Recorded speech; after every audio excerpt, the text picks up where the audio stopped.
Hello everyone, स्वागत है आपका अपने यूट्यूब चैनल आरजे क्लासेस के अंदर।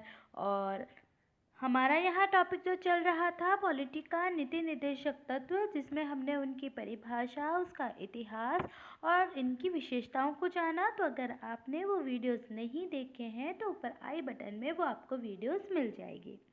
आज हम देखते हैं इनके अनुच्छेद। तो देखिए, अनुच्छेद 36 के अंदर ये बताया गया है, यानी परिभाषा दे रखी है राज्य की।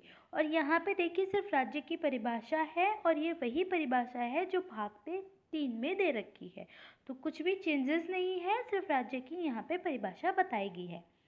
अब हम बात करते हैं अनुच्छेद 37 के अंदर। तो देखिए यहाँ पे बताया गया है, न्यायालय द्वारा प्रवर्तित न होते हुए भी देश के शासन में माने गए हैं विधि बनाने में सिद्धांतों को लागू करना राज्य का कर्तव्य होगा। तो देखिए क्वेश्चंस मैंने देखा था कि नीति निर्देशक तत्व के किस अनुच्छेद में ये बताया गया है कि राज्य का कर्तव्य होगा उनको लागू करना। तो याद रखिएगा, ये 37 के अंदर बताया गया है। साथ ही न्यायालय द्वारा प्रवर्तनीय नहीं है, ये भी 37 के अंदर ही बताया गया है। तो ये दोनों चीज़ें आप बहुत अच्छे से ध्यान रखिएगा। पहला, न्यायालय द्वारा प्रवर्तनीय नहीं है, और सेकंड, राज्यों का ये कर्तव्य होगा। तो ये दोनों ही चीज़ें 37 के अंदर बताई गई है, अनुच्छेद 37। अब हम बात करते हैं अनुच्छेद 38 के अंदर। अब देखिए इसके अंदर आपको ध्यान रखना है। देखिए 38 ये कहता है कि राज्य लोक कल्याणकार की अभिवृद्धि के लिए सामाजिक व्यवस्थाएं बनाएगा।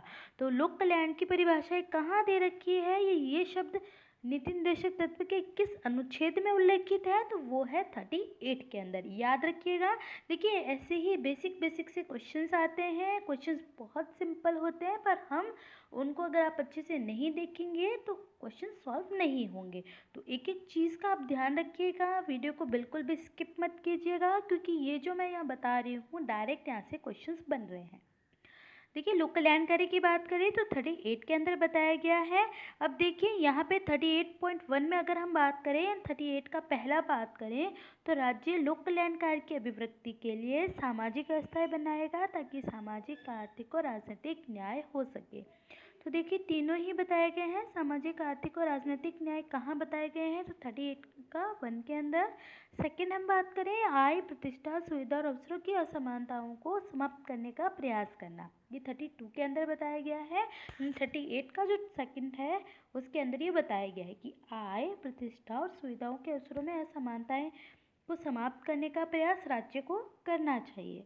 आगे हम बात करें 39 के अंदर, तो देखिए राज्य के द्वारा अनुसरणीय कुछ नीति निर्देशक तत्व, यानी पुरुष और स्त्रियों को आजीवन के लिए प्राप्त साधन प्राप्त करना, समाज में भौतिक साधनों का स्वामित्व का उचित वितरण करना, व्यवस्था में धन उत्पादन के साधनों का केंद्रीकरण को निषेध करना, पुरुष व स्त्रियों में समान कार्य के लिए समान वेतन। बस ये लाइन आप बहुत अच्छे से ध्यान रखेंगे।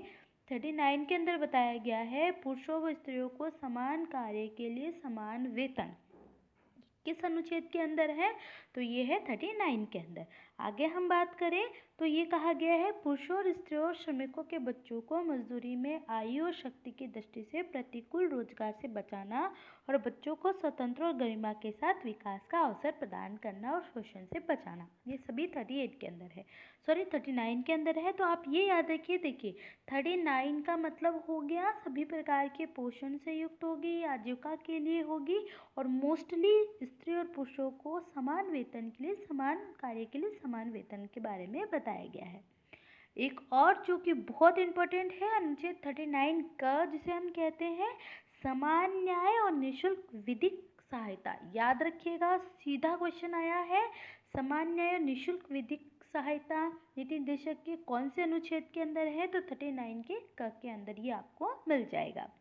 देखिए राज्य सुनिश्चित करेगा कि विधि तंत्र इस प्रकार का कार्य करे कि समान अवसर पर समान न्याय सुलभ हो और आर्थिक रूप से अन्य आधारों पर भी नागरिकों को न्याय समान मिले। तो आई होप आपको ये अनुच्छेद बहुत अच्छे से समझ आए होंगे, उम्मीद करती हूँ मैं। और अगर फिर भी कोई कन्फ्यूज़न हो तो आप कमेंट्स बॉक्स में ज़रूर पूछिएगा। मैं हर अपनी कोशिश के अनुसार कंप्लीट आपको आंसर दूंगी। तो आज के लिए इतना ही। अगर आप हमारे चैनल पे नए हैं तो प्लीज़ चैनल को सब्सक्राइब कीजिएगा, लाइक कीजिएगा, शेयर कीजिएगा। Thank you.